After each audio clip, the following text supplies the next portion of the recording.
Hey guys, it's your brother in Christ, Weston. Thanks for joining me today. So today's article comes out of InfoWars. Let's get into it. So I watched something really concerning and very important last night about the Vegas bomb that happened with the Cybertruck. And I watched a YouTuber reacting to it, and it had just shown like a lot more details. In this manifesto and this information that's presented right over here that I'll be reading, he talked about anti-gravity technology that supposedly US and China have. Supposedly, YouTube, supposedly. So we're going to read what was in this that's now public so we don't get hit with anything random here. So let's get into it. It says here, national security alert, Cybertruck bombing, Patsy Matthew Livelsberger warned that Deep State was planning to target the next admin with machines that fly in the air, hours before he reportedly died in the bomb blast in Las Vegas. You can see you saw the picture here. This is bombshell. I'm going to go straight to the manifesto. We're going to read this. Now, if you want to watch this whole interview, it was the Sean Ryan show. And he has this guy on here. And the guy is talking about he was sent this information before Matthew died. And it's almost like something out of a movie. They're talking about war crimes. He's talking about things that they have, that they're not sharing, that they haven't shared with the public, and the FBI and the CIA are onto him, and they're like not going to let him cross the border. It's pretty wild. So let's read it right here. It says here, from Dauber GMLB at protonmail.com, dated for Tuesday, December 31st. That was the new year at 10:42 a.m. In case I do not make it to my decision point, look at the way that even starts. Or onto the Mexico border, I am sending this now. Please do not release this information until January 1st. Keep my identity private until then. First off, I am not under duress or hostile influence or control. My first car was a 2006 black Ford Mustang V6 for verification. What we have been seeing with the things that have been flying in the air, we'll call them Dior bags, because I think that's what TikTok calls them. Dior bags, these things that are flying. I don't want to use the word because I don't know if I can. Is the operational use of gravitic propulsion systems, powered aircraft most recently China and East Coast, but throughout history, the U.S. Wow. China and the U.S. have anti-gravity systems, right? Things that are floating, right? That are doing this the Dior bags. Literally, I learned that term yesterday. They're calling them Dior bags, so you don't get hit with certain words and language. So that's what I do. We speak code on here, so we're gonna do the same thing. Dior bag stands for the things that fly really fast in the air, right? So maybe like a UAP, or maybe the things that have been happening in New Jersey that happened a couple weeks ago. Anyways. It says here, only we in China have this capability. Our open OPCN, I don't know what that stands for, but the guy in the video talks about it on the Sean Ryan show. OPCN location for this activity is in the box below. China has been launching them from the Atlantic from submarines for years, but this activity recently has picked up. As of now, it's just a show of force. They are using it similar to how they would use a balloon for SIGINT and ISR. I forgot what those stand for. Those are probably military terms, which are also part of integrated comm systems. There are dozens of those balloons in the air at any given time. The so what is because of the speed and the stealth of the unmanned aircraft. They are most dangerous threat to national security that has ever existed. Basically, they have an unlimited payload capacity, which is wild to say that, and can park it over the White House if they wanted to. It's checkmate. And then the USG stands for United States government, needs to give the history of this. How we are employing and weaponizing it, how China is employing them, and what the way forward is. China is poised to attack anywhere in the East Coast, New Jersey, New York, stuff like that we saw where this was happening, right? Where we're saw that. I have knowledge of this program and also war crimes, which is wild that this is alleged, right? Alleged. YouTube. That were covered up during airstrikes in Nimruz province, Afghanistan, 2019 by the admin, DOD, DEA, and CIA. I conducted targeting for these strikes. I conducted targeting for these strikes over 125 buildings. 65 were struck because of civilian casualties is what that stands for. That killed hundreds of civilians in a single day. The USFORI, I don't know what that stands for, United States something maybe, continued strikes after spotting civilians and an initial ISR. It was supposed to take 6 minutes and scramble all the aircraft in the CENTCOM. I don't know what that means either. You have to watch it. You need to watch this. The UN basically called these war crimes, but the administration made them disappear. I don't know what that means, if that's previous, like Trump going into Biden, or current. I don't know. I was a part of a cover-up with this US FORA and Agent Redacted of the DEA. I don't know if my abduction attempt is related to either. I worked with Jen Miller's IO staff on this, as well as the response to Bala Murgab. Don't know what that stands for, or if that's somebody's name, or if that's a code name. The AOB-S commander at the time of Redacted can validate this. You need to elevate this to the media so we can avoid a world war. Wild. Because this is a mutually assured destruction situation. For my vetting, LinkedIn is Matt Berg or Matthew Livelsberg, an active duty 18 Zulu out of 110. My profile is public. I have an active TSSCI and a UAP USAP access. Okay, so if this is true, if all of this is actually true, and it's alleged, let's just leave it at alleged right now. This is insane.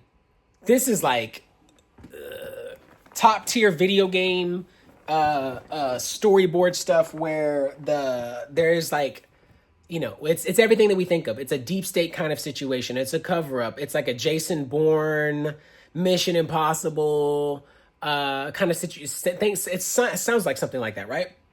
And I'm going to show you the guy right quick. We're going to look at it right quick. The guy who received the email. And as he received the email, he has to be like, it has to be a different, like his whole world is blown up for the beginning of the year, because he must be on watch about everything. He must be super alert, paranoid as well, because of what happened to this guy. And the idea of something happening with China and Dior bags that are coming in the air, right? And that are being able to be dropped at any point or even hover over the whitest of houses. That's crazy.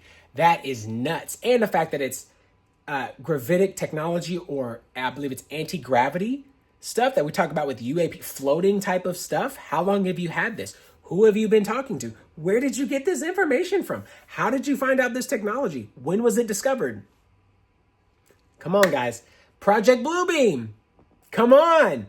Okay, here we go. Let's do this. And then I'm talking fast. I got to do this. I got a lot of stuff I got to do in like the next hour. So I got to go to church. I got to take a shower. I'm finishing working out. So I got a lot going. So let's watch this video. His DNA didn't match his son, and made it sound like it's some big secret. Then at 9:34 p.m., I think it was 9:34 p.m., the New York Post had a headline that said that this guy's, so they're trying to make it sound like this guy did this because maybe he found out the son wasn't his, but there's a lot more to the story, as you'll find out. So, yeah. So let's go to you, Sam. Tell me how you got the email. All right. So for context, I've run this account for the last 4.5 years. There have been people in and out writing articles and different stuff, and just investigations, some big, some small, just trying to keep accountability in the military. But developed a robust network within the military, all branches, and people feed into this and send me messages and here and there. Nothing ever like this has ever come in. Well, it started off as comments. So when you have a big Instagram account, you're going to miss a lot of messages because people message, go to hidden messages and everything else. You miss a lot of stuff. Well, I kept seeing this comment on recent posts that I put in there, and it was from this burner account that said, hey, check your DMs. So I go in there, burner account. Find it. There's no message from this guy, hadn't come through or whatever. And then he messages again once that message was opened up. And I said, hey, your previous messages haven't come through. What do you want to tell me? And he said, what I'm going to send you, now these are literally his words, what I'm going to send you is going to change the course of humanity. That was his phrase, change the course of humanity. Okay, a little bit dramatic. I get these messages all the time. People have this big story they want to tell. They want to expose their command, whatever. I take everything with a grain of salt until I have evidence and proof. So this guy is insistent. He tells me that he is a 18 Zulu who I've spoken to before, and he really needs to get this stuff to me. And then he talks about you. He says, I need you to get me in contact with Sean Ryan. I'm like, dude, I don't know Sean Ryan. I'm not that big. But he's insistent that I get him diverted to media sources, says go to Fox News, whatever else. This is insane, dude. So I give him my Proton email account, give him my signal number, and he reaches out immediately. And I'm going to read this initial message for you because this doesn't have names or anything else on it, but this was his message on Sunday. He reached out and said, like I said, this last Sunday, he said, sending with a VPN active on Wi-Fi only. Do not message me. I will send out updates via both Signal and email, but trust me, you're going to want to be involved. Well, first of all, no, I didn't want to be involved. Anyways, and then, so I didn't message. I responded back to his original Instagram message, and I said, hey, I got your message on Proton Mail, and he said, cool, delete this. So I deleted it. That's how I ended up getting this message on Tuesday. So the message that this right here, this manifesto, if you want to call it that, came in on Tuesday. And when I started reading this, my initial take was, okay, this is off the deep end. Yeah. It's bonkers. I can't validate or verify Yeah. any of the stuff in this manifesto. Mm-hmm. And I told him that in a subsequent email. And I'll read that to you later, my response to him. And once again, my response to him elicited, hey, get me in contact with Sean Ryan, Fox News, and he even said Pete Hegseth. Get me in contact with Hegseth. And I'm like, dude, I don't have the incoming Secretary of Defense's phone number. Sorry, bro. Okay, I'm going to leave it there. So this is how it starts. And that's how all this information comes out for this. So 2 days before that Tuesday, this week, so this past Tuesday, or what is it, December 31st, when was December 31st? Today's the 4th, so the 31st was on, my goodness, I have to find the calendar. Where's the calendar app? Calendar app, help me. December 31st was Tuesday. Today's the 4th. So on the 29th, he sent this, he did that information. 2 days later, he sends him the manifesto, and then the next day he's dead. Or, yeah, on the 1st or the 2nd. It was one of the two, whatever. And that's what happens. That's the story, and that's where we're at. This information is wild, and if this is true, that proverbial bomb we talk about all the time, the bomb, somebody make it for me because I don't know how to do it. You watching this, make me, let me say it like that. A GIF, an illustration of just a picture. It's like a bomb with no fuse, and it's just waiting to blow up. And more stuff keeps going into it that are wild and crazy, and you cannot believe it. And it's by the grace of God, it hasn't exploded, so everybody can see it for what it is and who's operating it. Because when it explodes, it's going to be bigger, more drastic, more devastating, more supernatural, more dark than you could ever imagine. That's my thought. That's what I've always thought about ever since the beginning of 2020. Anyways, guys, that's the video. If you want to see more, like the video. If you want to see more, be sure to subscribe. Let me know what you think about this in the comments. You need to go watch that video. I'll see you in the next one.